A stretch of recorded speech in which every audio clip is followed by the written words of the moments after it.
C'est un des personnages les plus connus de la vie politique ukrainienne, une des voix qui était les plus écoutées quand il était aux affaires. Souvenez-vous, conseiller de président Zelensky jusqu'en janvier 2023. Il s'était mis en retrait après avoir attribué la destruction d'un immeuble à Dnipro à la défense antiaérienne ukrainienne. Il est donc candidat, oui, il est candidat aux prochaines élections présidentielles ukrainiennes, théoriquement en mars 2024, même si le président vient de déclarer qu'il n'y en aurait pas. Depuis qu'il a quitté en tout cas le cabinet Zelensky, il est même devenu l'un des personnages les plus critiques du président. Il est dans l'opposition, au point que beaucoup en Ukraine considèrent qu'il adopte aujourd'hui des positions pro-russes, voire même qu'il est un agent russe. Et c'est vrai que la proposition qu'il vient de faire, elle surprend. S'il est élu président, Arestovitch négociera avec Moscou. Medusa, le média indépendant, a pu s'entretenir avec lui à la question de savoir si la Crimée et le Donbass resteraient occupés par la Russie. Voici ce qu'il répond. Je propose non seulement de céder les territoires occupés à la Russie, mais d'adhérer à l'OTAN et de recevoir des garanties politiques et militaires du bloc, l'opportunité d'un développement pacifique, économique et culturel. Et puis attendre patiemment un changement de régime en Russie. Cela s'est déjà produit dans l'histoire et nous pouvons le refaire. Voilà, il appelle donc à la fin de la guerre pour pouvoir parler des frontières, et il appelle aussi à construire des relations avec la Russie afin qu'elle ne s'arrime pas à la Chine. Est-ce qu'il peut faire de l'ombre à Zelensky ? En tout cas, c'est quelqu'un dont la cote de popularité a été très élevée en Ukraine, juste derrière le président. C'est quelqu'un de charismatique, communicant, multiples casquettes, acteur, militaire, blogueur, influenceur sur YouTube encore aujourd'hui. Et puis on le disait, il critique ouvertement Zelensky, il l'accuse de corruption massive, de dérive autoritaire. Si la contre-offensive ne fonctionne pas, c'est de sa faute. D'ailleurs, il n'est pas en Ukraine, il est aujourd'hui en exil, il voyage beaucoup. Et dans cette interview, il souligne aussi un point important, s'il n'y a pas d'élection, le président ukrainien pourrait se heurter à une crise de légitimité. Voilà ce qu'il dit. Tous nos partenaires clés et nos ennemis seront légitimés en 2024, ce qui ne sera pas le cas de l'Ukraine s'il n'y a pas d'élection. Cela pourrait provoquer une crise de légitimité qui aurait un impact direct sur l'aide à l'Ukraine et sur notre position dans le monde. Il n'a donc pas fini de venir titiller Zelensky. Merci Sylvain.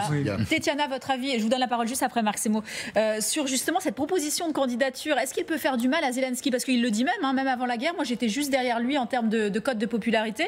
Et il dit, la Crimée, le Donbass, oui, voilà, on les céderait, on attendrait qu'il y ait un nouveau dirigeant russe pour revoir justement notre copie. Il parle d'une option Kissinger. Écoutez, Arestovitch, il a toute sa gloire aujourd'hui dans votre émission, mais je dois dire qu'il est perçu ici en Ukraine plutôt comme un populiste. Oui, il avait sa cote de popularité au début de cette grande invasion, en février, mars, avril, même 2022. Aujourd'hui, c'est très clair, il fait sa carrière politique et quand Zelensky dit une chose, il dit le contraire. Donc tout ceci est perçu avec beaucoup de scepticisme ici en Ukraine, puisqu'il s'agit d'un agenda non seulement populiste, mais tout simplement irréalisable. On sait très bien que l'agenda de terminer la guerre par arrêter de tirer ou par céder les territoires, ça ne fait que nourrir les appétits de l'agresseur. Et attention, Arestovitch, c'était celui qui nous a promis, je me rappelle très bien ça, en février-mars 2022, que cette guerre allait durer 2 ou 3 semaines. Donc toute la population ukrainienne aurait eu la possibilité de voir la véracité de ses propos et puis de la finesse de son analyse. Alors, il s'est trompé plusieurs fois et donc oui, il tient ce discours, mais en tout cas, je ne pense pas que la population ukrainienne adhère à cette vision de l'avenir de notre pays. Merci beaucoup, Tétiana. Ça s'appelle en français remettre l'église au milieu du village. Oui. Marc, un commentaire, parce que, il y a la forme, il y a le personnage, on peut y revenir si vous voulez, il y a le fond quand même. Voilà, il y a le démagogue populiste. Mais qu'est-ce qu'il représente et de quoi est-il le nom? Parce que ce qu'il dit à la fois, quand on entend parler comme ça, on donne le Donbass et la Crimée aux Russes, ça fait très agent russe, etc. Mais rappelez-vous le début de la guerre, au tout début de la guerre, quand il y avait sous l'égide d'Abramovitch, l'oligarque, qui est à la fois russe et ukrainien. En Turquie, les négociations. Voilà, absolument. On évoquait de geler la question de la Crimée pour une dizaine d'années, ou 20 ans, je ne me souviens plus, afin de trouver une solution. La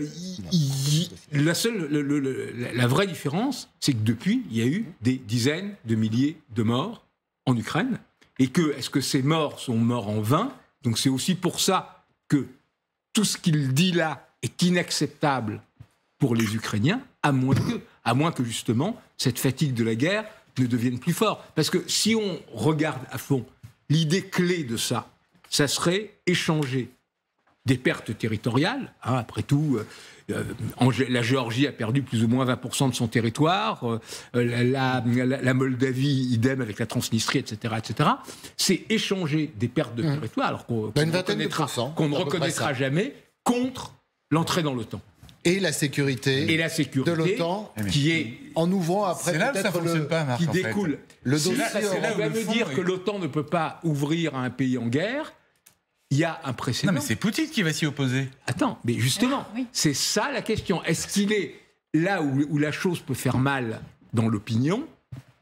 C'est qu'un certain nombre d'Ukrainiens peuvent être convaincus de ça. C'est-à-dire, est-ce que finalement, on se coupe quelques doigts, mais on est dans l'OTAN et c'est plié, on est tranquille. Donc là-dessus, effectivement, Poutine... Et se rappeler qu'ils ont rendu les armes atomiques et que ça les a menés à la situation d'aujourd'hui. Oui, mais sauf qu'une fois dans l'OTAN, ils sont protégés. Poutine ne tolérera jamais que la chose va être de voir comment, dans l'opinion, cette thèse-là va être reçue. Je voudrais que tout le monde s'exprime, si vous voulez. Macha, d'abord, et puis après, on partira de l'autre côté du plateau. Merci. Je voudrais juste vous dire qui le soutient, ma première question.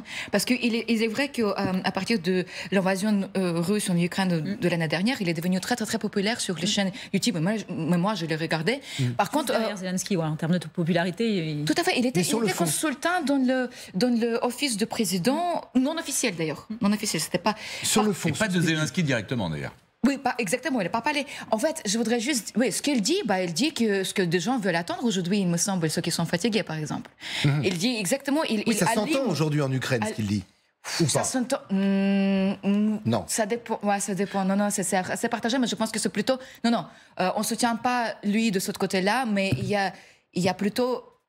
le combat, pas pour lui, pour le soutenir, mais contre ce qui se passe et ce qui est injuste aujourd'hui. Mais je voulais juste dire, pendant 17 ans, il était acteur dans un studio d'improvisation, d'un théâtre d'improvisation. Je pense qu'il suffit des acteurs en Ukraine comme les présidents. À mon avis, aujourd'hui, il faut passer sur... Et autre détail sur Arestovitch... Ça mérite d'être clair. Pour qu'on comprenne bien. Les spectateurs, s'ils ne s'en souviennent pas, que Volodymyr Zelensky est un ancien acteur et comédien. Et Arestovitch, pour compléter le portrait brossé par Macha, il est aussi psychologue de formation et il a été lieutenant-colonel dans les services spéciaux ukrainiens. Donc il a une, il a une faculté à faire de l'action psychologique en finesse. Là, c'est moins fin, je trouve, mais qui est quand même avérée et c'est son métier. Votre réaction, justement, sur peut-être ces possibilités à venir ou ces hypothèses à venir de paix de négociation, je ne sais. Oui, très, très rapidement. Le fait qu'il y ait différents types de personnages avec différentes personnalités qui émergent dans ces temporalités de guerre-là, à savoir après 2 ans de haute intensité qu'on évoquait tout à l'heure, c'est tout à fait normal. C'est un processus qui est tout à fait normal, politique, sociologique, etc. Mais ce qui est intéressant de voir, c'est effectivement comment on prend la possibilité au sein de l'opinion en Ukraine et de différentes élites qui décident, ce que Marc Semo précisait sur la question d'amputer une partie du territoire ukrainien par rapport à des négociations accélérées dans un cadre otanien. Ça, c'est vraiment des sujets qui sont en cours de réflexion, qui effectivement pourraient déroger avec une singularité qui est celle de notre temps aujourd'hui par rapport au cadre institutionnel otanien.